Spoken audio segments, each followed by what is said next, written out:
Imagine só, neste exato momento enquanto conversamos, o conselheiro do gabinete do presidente da Ucrânia, Mikhailo Podolyak, se junta a nós para esclarecer o que realmente está por trás do polêmico plano de paz apresentado pelos Estados Unidos. Não é segredo que nas últimas 24 horas, o tema explodiu em especulações, teorias e até desinformação. Chegou a hora de separar os fatos da ficção e entender, de uma vez por todas, o que esse documento propõe e o que ele significa para o futuro da Ucrânia, da Europa e até mesmo da Rússia. Vamos direto ao ponto. Esse não é um acordo fechado, muito menos uma imposição. É um esboço, uma proposta inicial que Washington apresentou como base para discussões. E como todo rascunho, ele traz 3 pilares fundamentais. O primeiro e mais urgente é a guerra na Ucrânia. Como encerrá-la de forma que a soberania do país seja respeitada, as fronteiras garantidas e os responsáveis pela agressão sejam responsabilizados. O segundo aborda a segurança europeia como um todo, porque, sejamos francos, a ameaça russa não se limita às fronteiras ucranianas. E o terceiro? Bem, os Estados Unidos também têm seus interesses econômicos e geopolíticos, afinal, ninguém entra em uma negociação de olhos fechados. Mas aqui está o detalhe crucial. A Ucrânia não está aceitando nada sem questionar. Pelo contrário, Kiev deixou claro que qualquer conversa sobre territórios, garantias de segurança ou reparações de guerra precisa passar por consultas aprofundadas com os aliados. E não é só isso, a Europa já sinalizou que o plano precisa ser ajustado para refletir a realidade da agressão russa. Ou seja, não há espaço para ingenuidade. Se a Rússia não demonstrar disposição genuína para encerrar o conflito, qualquer acordo será letra morta. E é justamente aí que mora o problema. Todos nós sabemos, e os fatos comprovam que Moscou não tem intenção de parar. Basta olhar para os últimos meses: ataques brutais contra civis, bombardeios indiscriminados, crimes de guerra documentados. Como negociar com um país que trata a violência como política de Estado? Como confiar em garantias de segurança quando o histórico de descumprimento de acordos por parte da Rússia é longo e vergonhoso? Aqui a Ucrânia é categórica. Qualquer solução precisa incluir mecanismos concretos para evitar novas agressões. Não basta promessas vazias. É preciso um sistema de segurança coletiva que funcione, com respostas rápidas e coordenadas da comunidade internacional. Algo que vá além do artigo 5 da OTAN, que, convenhamos, não impediu a guerra. E mais, as reparações pelos danos causados, destruição de cidades, mortes de inocentes, crimes contra a humanidade, não podem ser ignoradas. A Ucrânia não aceitará um acordo que não reconheça o preço pago pelo seu povo. Agora, a grande questão: quanto tempo temos para isso? Fontes sugerem que a resposta ucraniana ao plano americano deve ser apresentada até o dia 27. Mas, antes de qualquer coisa, é preciso alinhar expectativas. Zelensky e Biden precisam conversar, avaliar o que é viável e o que não passa de ilusão. Porque, sejamos realistas, sem a disposição da Rússia em recuar, sem a Europa unida em sua condenação, e sem um compromisso sério dos Estados Unidos em liderar esse processo, qualquer plano está fadado ao fracasso. E não se engane, a Ucrânia não está sozinha nessa luta. A Europa já deixou claro que não aceitará um acordo que premie a agressão russa. Os Estados Unidos, por sua vez, insistem em criar uma plataforma de negociação realista, mesmo que, por enquanto, isso pareça uma utopia. Mas, como dizem, o primeiro passo para resolver um problema é reconhecer que ele existe. E o problema aqui é claro: enquanto a Rússia continuar a atacar civis, a desrespeitar acordos e a agir como se as regras internacionais não se aplicassem a ela, qualquer conversa sobre paz será apenas um jogo de cena. Então, o que resta? Paciência, estratégia e pressão constante. A Ucrânia não vai ceder em pontos essenciais: justiça para as vítimas, segurança para o futuro e a certeza de que essa guerra não se repetirá. O mundo precisa entender que não se trata apenas de um conflito regional. É uma batalha pela ordem global, pela soberania dos países e pelo direito de viver sem medo. E nesse jogo não há espaço para meias medidas. Ou a comunidade internacional se une para conter a agressão russa, ou a história se repetirá com consequências ainda mais devastadoras. A escolha é nossa. Eis que voltamos ao cerne da questão: a proposta dos Estados Unidos como mediador-chave em um processo negociador que finalmente possa pôr fim a esta guerra. Não se trata de um mero exercício diplomático, mas de uma arquitetura cuidadosa, dividida em blocos essenciais, cada um deles uma peça fundamental para garantir que a paz não seja apenas um respiro temporário, mas uma barreira intransponível contra novos ciclos de violência. O primeiro bloco diz respeito à segurança permanente. Não basta promessas vazias ou garantias frágeis. É preciso um mecanismo robusto, capaz de dissuadir qualquer tentativa futura de agressão. Como serão essas garantias? Quem as assegurará? E mais importante, como evitar que se tornem letra morta, como tantas outras antes delas? A Rússia já demonstrou que não respeita acordos quando lhe convém. Portanto, qualquer arranjo de segurança deve ser acompanhado de mecanismos de verificação rígidos e, acima de tudo, de consequências reais para quem ousar violá-lo. O segundo bloco aborda o fim concreto da guerra não em termos vagos, mas com definições claras sobre territórios, retirada de tropas e reparações. Aqui a posição da Ucrânia e da Europa não pode ser negociada. Ceder às pretensões territoriais da Rússia seria não apenas uma traição à soberania ucraniana, mas um convite para que outros agressores sigam o mesmo caminho. Moscou já provou que suas ambições não se limitam à Crimeia ou ao Donbas. Se a comunidade internacional aceitar qualquer forma de anexação, estará abrindo as portas para que a próxima invasão comece antes mesmo de a tinta do acordo secar. O terceiro bloco, por fim, trata das compensações econômicas, um ponto crítico, mas também o mais tangível. Os Estados Unidos e seus aliados já deixaram claro que pretendem liderar a reconstrução da Ucrânia, e não é difícil entender por quê. Além de ser uma questão de justiça, é uma oportunidade estratégica. Quem financia a recuperação de um país ganha influência sobre seu futuro.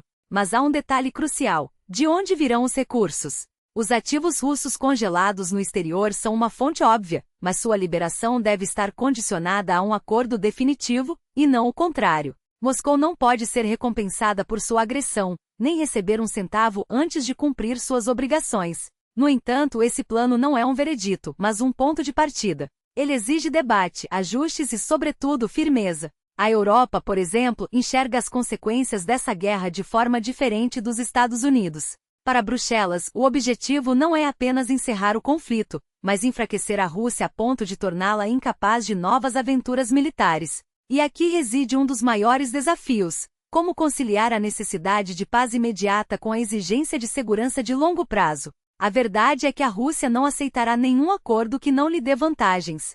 Ela continuará bombardeando civis, sabotando negociações e testando os limites da paciência ocidental, porque sabe que enquanto houver divisão entre os aliados, sua estratégia de desgaste funcionará. Por isso, qualquer plano de paz deve incluir não apenas promessas, mas instrumentos reais de pressão, sanções que realmente doam, apoio militar incondicional à Ucrânia e, acima de tudo, uma mensagem clara de que a agressão terá um preço insuportável. Os sinais recentes são encorajadores. O presidente turco Recep Tayyip Erdoğan declarou que o momento para a paz é agora, sugerindo Ankara como possível sede das negociações. O secretário de Estado dos Estados Unidos, Antony Blinken, reforçou que ambos os lados terão de fazer concessões difíceis, um reconhecimento de que a paz não será perfeita, mas necessária. E a chefe da diplomacia europeia, Josep Borrell, resumiu a posição do bloco em duas metas inegociáveis: enfraquecer a Rússia e fortalecer a Ucrânia. Mas o que, afinal, comporia um plano de paz ideal? Não há respostas fáceis, mas alguns princípios são incontornáveis. Primeiro, a retirada total das tropas russas de todos os territórios ucranianos, incluindo a Crimeia. Segundo, reparações financeiras por parte da Rússia, calculadas com base nos danos causados. Terceiro, um sistema de segurança coletiva que envolva garantias concretas de aliados da Ucrânia, como a OTAN ou um arranjo semelhante. Quarto, um cronograma claro para a reconstrução, com recursos vinculados ao cumprimento das cláusulas do acordo. E por último, mas não menos importante, um mecanismo de monitoramento independente, com poder de impor sanções automáticas em caso de descumprimento.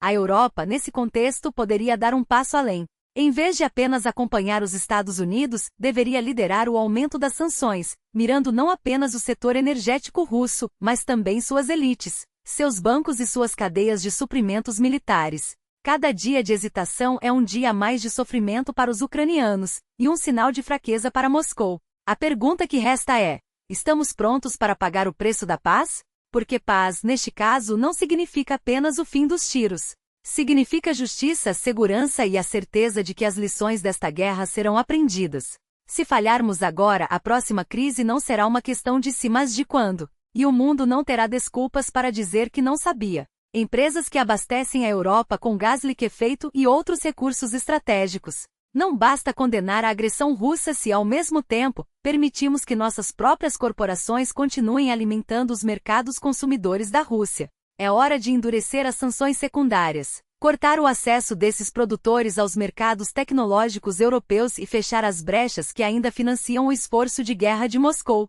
Cada euro que flui para a Rússia, direta ou indiretamente, é um euro que se transforma em mísseis, drones e propaganda de ódio. A Europa não pode mais se dar ao luxo de ser complacente. O aumento da pressão militar é igualmente urgente. Sim, já há entregas de sistemas de defesa aérea, munições e equipamentos críticos, mas o volume ainda é insuficiente. A Ucrânia não precisa de gestos simbólicos, precisa de capacidade real para alterar o curso da guerra. Isso significa expandir a produção de armamentos de longo alcance, acelerar a transferência de tecnologias avançadas e garantir que cada ataque russo encontre uma resposta proporcional. Quando a Rússia perceber que cada bombardeio a cidades ucranianas será retaliado com precisão cirúrgica em sua infraestrutura militar e logística, o cálculo de custo-benefício da guerra mudará. E é nesse momento que as negociações deixarão de ser uma ilusão para se tornarem uma necessidade. O problema não é a falta de opções, é a falta de vontade política para usá-las. A Europa já demonstrou que sabe agir quando quer. As sanções econômicas, embora lentas, começaram a estrangular a economia russa. Agora, é preciso ir além. Se os Estados Unidos avançam em pacotes de ajuda militar, a Europa não pode ficar para trás. Cada dia de atraso é um dia a mais de sofrimento para os ucranianos e um sinal de fraqueza para o Kremlin. E não se enganem, Moscou só entende a linguagem da força. Se não formos firmes agora, a próxima crise não será uma questão de se, mas de quando, e o preço a pagar será ainda maior. A verdade é que a Rússia não vai parar por conta própria. Sua elite política depende da guerra para manter o controle interno e justificar sua existência. Um plano de paz realista não pode ignorar essa realidade. Ele deve incluir garantias de segurança robustas para a Ucrânia, mecanismos para conter futuras agressões e uma estratégia clara para isolar a Rússia economicamente e militarmente. Sim, Moscou resistirá, mas é exatamente por isso que a resposta deve ser implacável. Não podemos permitir que o medo de escalada nos paralise. A escalada já está acontecendo, e é a Rússia que a está conduzindo. A Ucrânia já provou que pode inovar e se adaptar. Seus drones de longo alcance dominam os céus, suas forças demonstram resiliência e sua determinação é inabalável. O que falta é o apoio decisivo do Ocidente para nivelar o campo de batalha. Quando a Ucrânia tiver os meios para atingir alvos estratégicos em território russo, não por vingança, mas por legítima defesa, a guerra entrará em uma nova fase. E é nessa fase que a Rússia será forçada a negociar, não por boa vontade, mas porque não terá outra escolha. A história não perdoa hesitações. Cada decisão tomada hoje definirá o futuro da segurança europeia por décadas. Não podemos nos dar ao luxo de repetir os erros do passado. A paz não é a ausência de guerra, é a criação de um sistema em que a agressão não compensa. E isso só será possível se agirmos com coragem, determinação e uma estratégia clara. O momento é agora. Amanhã pode ser tarde demais. É evidente que a Rússia avança em suas capacidades, especialmente no que diz respeito aos drones e sistemas de ataque de longo alcance. No entanto, a verdadeira força destrutiva reside em sua artilharia e mísseis de precisão, cuja capacidade de causar danos é incomparavelmente maior. Se a Ucrânia receber autorização e meios para realizar ataques massivos e coordenados com mísseis e drones contra alvos estratégicos em território russo, não apenas nas regiões fronteiriças, mas também em áreas mais profundas como Kursk, Bryansk ou até mesmo além, o impacto será devastador. Não se trata apenas de danos materiais, mas de um golpe profundo na moral da população e na estabilidade do regime. Além disso, a infraestrutura militar russa depende de uma rede de fábricas, muitas delas convertidas para a produção bélica. Destruir esses centros não apenas enfraquece a capacidade de combate imediata, mas também compromete a qualidade e a quantidade dos armamentos disponíveis. A Rússia já enfrenta escassez de recursos críticos, e cada ataque bem-sucedido agrava essa crise. A Europa e os aliados compreendem perfeitamente essa dinâmica. Sem pressão contínua e decisiva, Moscou não terá incentivos para negociar de boa fé. O problema, porém, não está na falta de vontade política, mas na lentidão das decisões. Enquanto a burocracia e as divisões internas, como as obstruções de países como a Hungria, atrasam o envio de armas, a Rússia ganha tempo para se reorganizar. É urgente superar esses entraves. A guerra não espera e cada dia de hesitação custa vidas e fortalece a posição do agressor. A Ucrânia demonstrou repetidamente sua capacidade de usar com eficácia os armamentos recebidos, mas precisa de mais e sem restrições artificiais. Não pode haver limites para o uso de sistemas de longo alcance contra alvos militares russos. Se não agirmos agora, a Rússia interpretará qualquer moderação como fraqueza e intensificará sua campanha de terror contra civis, como já vem fazendo. A arrogância do Kremlin não é acidental, é uma estratégia calculada para testar a determinação do Ocidente. Moscou só recuará quando perceber que não há espaço para manobras. Enquanto isso, a Rússia continua a explorar brechas, simulando disposição para negociações enquanto reforça suas posições. É uma tática desgastante, mas previsível. A única resposta eficaz é aumentar a pressão, não apenas na linha de frente, mas em todo o território russo. Somente assim será possível forçar uma mudança real de comportamento. Os sinais recentes são encorajadores. Relatos indicam que líderes europeus, como o chanceler alemão, estão acelerando diálogos com os Estados Unidos e a Ucrânia para avançar em planos de paz e segurança coletiva. As visitas do presidente Zelensky às capitais europeias já resultaram em compromissos concretos, investimentos em produção conjunta de armamentos, incluindo sistemas de longo alcance, e promessas de fornecimento de caças e outras tecnologias avançadas. A França, por exemplo, detalhou seu apoio em termos de mísseis, drones e treinamento militar. Outros países seguem o mesmo caminho, com pacotes que incluem desde munições até projetos de reconstrução e defesa cibernética. O que esses movimentos revelam é uma verdade incontestável. A Europa reconheceu que a Ucrânia não é apenas um aliado, mas um pilar essencial da segurança continental. Com sua experiência no campo de batalha e sua posição geográfica, a Ucrânia pode se tornar o principal obstáculo às ambições expansionistas da Rússia. Os líderes europeus já compreendem que fortalecer Kiev é fortalecer a própria Europa. O desafio agora é transformar essa compreensão em ação rápida e coordenada. Ainda há obstáculos, a burocracia, as divergências internas e os interesses conflitantes, mas o consenso político já está estabelecido. A Ucrânia é parte indissociável do futuro da segurança europeia. Os planos de paz em discussão, que incluem garantias de segurança e mecanismos para conter a Rússia, são um reflexo dessa nova realidade.